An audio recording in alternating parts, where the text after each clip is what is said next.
On va commencer comme traditionnellement avec un état de groupe. On a pu voir que Pierre-Yves Hamel et Vincent Marchetti avaient repris l'entraînement collectif cette semaine. Ouais. C'est des joueurs qui sont potentiellement sélectionnables. Après, on fera le point demain par rapport à leur état de forme, à leur ressenti, parce que pour Vincent, ça fait 3 mois qu'il n'a pas joué. Son dernier match, c'était le 9 décembre. Et Pierre-Yves, c'était à la trêve. Donc, on va faire le point. Après, ce qui est bien, c'est qu'ils sont de retour avec nous à l'entraînement, avec le groupe. Donc c'est une bonne chose, après on va voir demain. Il y a une petite chance, Oui, c'est possible qu'ils soient dans le groupe, qu'ils soient sur le banc. Ouais. Après on va voir, comme je dis, on ne va pas prendre de risques par rapport à leur ressenti de la semaine, mais potentiellement ils peuvent être dans le groupe. Ouais. D'accord. Il y a d'autres retours, d'autres absents Non, le retour d'Adama, qui était suspendu, après sinon ça... sur les matchs, Colo était absent, est-ce qu'il va revenir contre son ancien club ou...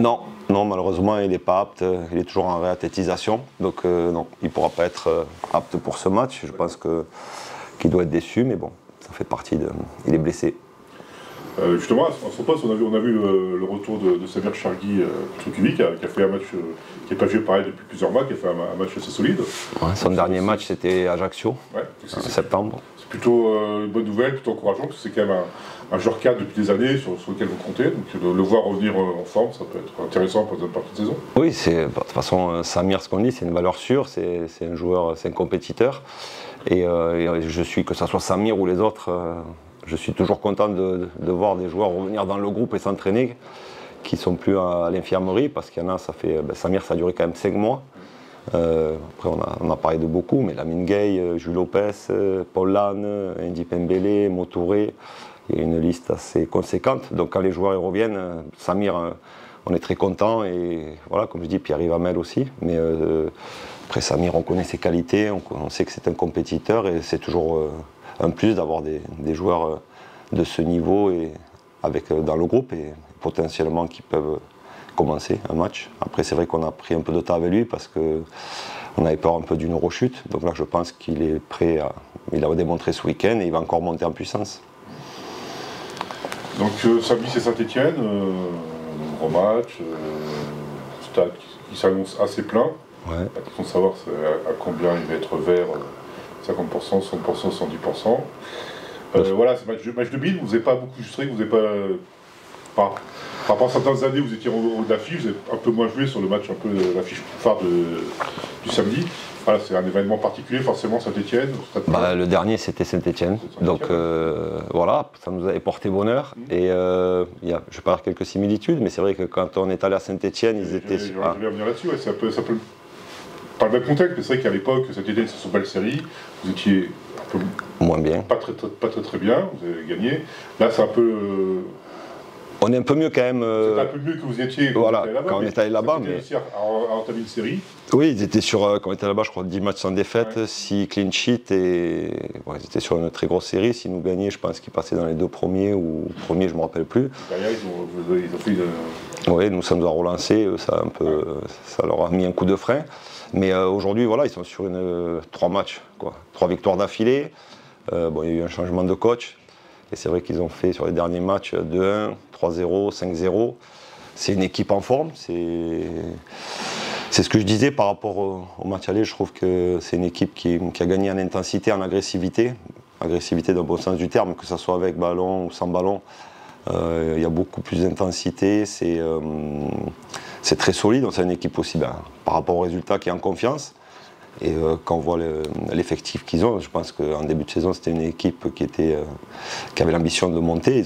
C'est un grand club, il y a des supporters. Comme on l'a dit, on ne sait pas combien il y aura de Stéphanois au stade, mais quoi qu'il en soit, voilà, on sait que face à une équipe comme ça, il faudra qu'on fasse un gros match, comme on avait fait à l'aller.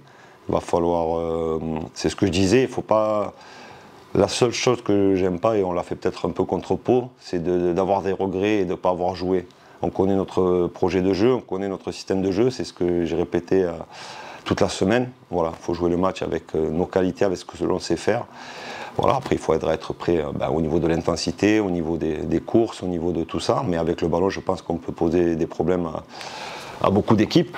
Il y a une petite question, on ne va pas trop parler de ça parce que ça devient un peu embêtant, mais c'est le terrain. Donc on verra comment est le stade ce week-end. Une fenêtre de 3 semaines où des choses auraient pu être faites. Mais Oui, après ça me dépasse. C'est sûr que tout coach et tout entraîneur et les joueurs, ils aiment bien jouer sur une belle pelouse et c'est notre outil de travail. Mais après voilà, on va laisser ça de côté. Ce qui est important, c'est ce que nous on va produire, c'est l'intensité qu'on va mettre et la confiance qu'on a, parce que malgré ce début 2024 moyen au niveau des résultats, je pense que si on analyse les matchs, le début de match à QRM, peut-être qu'au bout d'un quart d'heure, 20 minutes, on peut marquer 1 ou 2-0 et on sait que ça change les matchs. C'est aujourd'hui là-dessus qu'on pêche. On se crée des situations, mais dans nos temps forts, on n'arrive pas à marquer ce but qui change, comme je dis souvent, le cours du match. L'équipe en va obligée peut-être un peu de se découvrir et ça nous crée des espaces.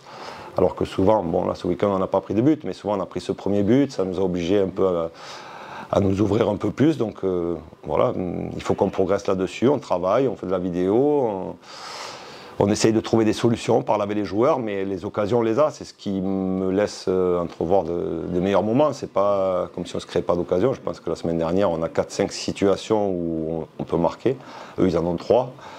Voilà, il n'y a pas eu de but, c'est là-dessus qu'il faut qu'on performe. On a trouvé un peu plus de solidité défensive, je trouve. Donc voilà, pour un match comme Saint-Etienne où il va falloir être à 100% à tous les niveaux, mais je sais que mon groupe est capable de le faire et surtout à cœur de faire cette première victoire. Voilà, depuis les 5 matchs, voilà, de bonifier ces matchs. On prend quand même des points, comme on dit, le compteur tourne, mais voilà, il va falloir faire un gros match et espérer les 3 points. Quand vous ne marquez pas, tu penses c'est quoi? C'est un problème, c'est de la lucidité devant le but, c'est de la fraîcheur, c'est le manque de confiance, précipitation, Je pense qu'il y a, je l'ai déjà dit, peut-être un manque de fraîcheur sur certains joueurs, parce que il y a Pierre-Yves Hamel, ça fait 2 mois qu'il n'est pas là. Lamine Diabit Fadiga qui a raté pratiquement 1 mois avec sa suspension. Montouré qui est blessé depuis longtemps. Lamine Gueye qui était quand même une recrue qu'on n'a pratiquement pas vu de la saison. Andy Pembele. Et c'est-à-dire que Jules Lopez qui revient, mais ça fait 4 mois. Donc sur le plan offensif, que ce soit Jos ou Komboula, Ilan, Ali, et là on a Noah qui est arrivé, mais il est arrivé, il a enchaîné les matchs, les titularisations, et peut-être qu'à un moment donné il manque de fraîcheur et un petit turnover pour amener cette lucidité. Mais les efforts ils sont faits, les joueurs font, on travaille, on leur fait voir, comme je dis en vidéo, il y a beaucoup de travail de vidéo par rapport aux choix que l'on fait. Des fois, peut-être ce manque un peu de confiance, on met une touche de trop ou on veut mettre le ballon parfait, manque de spontanéité dans certains gestes, mais ça va venir. Comme je le dis, ce qui est important, c'est déjà de se créer des situations et on s'en crée pratiquement à tous les matchs. Le Savoie, c'est un peu, on a déjà parlé, c'est Ilan Kebal qui était. Sans aller dans les superlatifs, il volait au mois de novembre-décembre. Là, ouais. Il est un peu plus dans le dur. Oui, mais c'est ce que je disais, comme les autres joueurs, il a peut-être aussi physiquement, c'est un des joueurs qui court le plus sur chaque match. Et puis il y a aussi quelque chose qu'il faut prendre en compte, c'est que les joueurs, à un moment donné, il y a la complémentarité, des connexions. Et ils sont en train de découvrir Noah par rapport à son style de jeu. Avec Pierre-Yves, ils avaient ses connexions, avec Lamine, on sait que c'est des profils différents. Et il y a peut-être aussi, quand je dis manque de spontanéité, d'arriver à ce que Ilan il sache un peu les appels de Noah. Voilà, c'est tout ça qu'il fait. Après, il a peut-être aussi un petit coup de ce qui est normal. Parce qu'on lui demande beaucoup, que ce soit dans notre animation offensive, mais aussi défensivement. C'est quelqu'un qui se cache pas, qui fait beaucoup d'efforts. Donc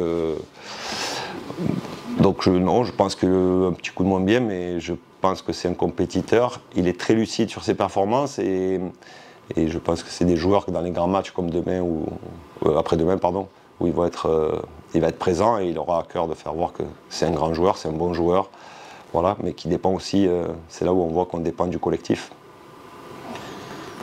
Sur un plan comptable, pour toi ça va être charnière. On va 5 points des relégables, 5 points du top 5, donc on parle tout le temps du top 5, mais aujourd'hui tu regardes plus derrière ou plus devant?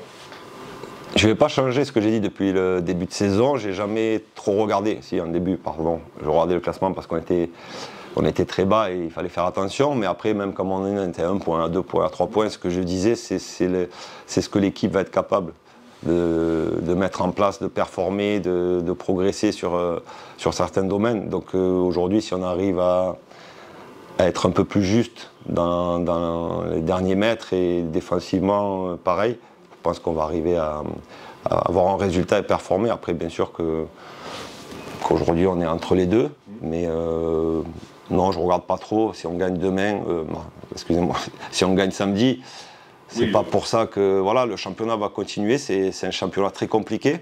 Quand on voit qu'en étant 12e, on est à 5 points d'en haut et d'en bas. Donc toutes les équipes, si on regarde Dunkerque qui est aujourd'hui sur les 5 derniers matchs, je pense à les premières. Donc voilà, c'est un championnat très compliqué, il n'y a pas de match facile. Donc il faut être performant tous les week-ends, il faut être endurant dans la performance et c'est ce qui nous a manqué un peu, je pense, sur ces derniers temps, mais surtout par rapport à peut-être un manque d'effectifs, avec les blessés qu'on a. Donc on est en train de récupérer du monde et ça va amener un petit peu de fraîcheur et je pense que ça va nous permettre d'arriver à obtenir les bons résultats.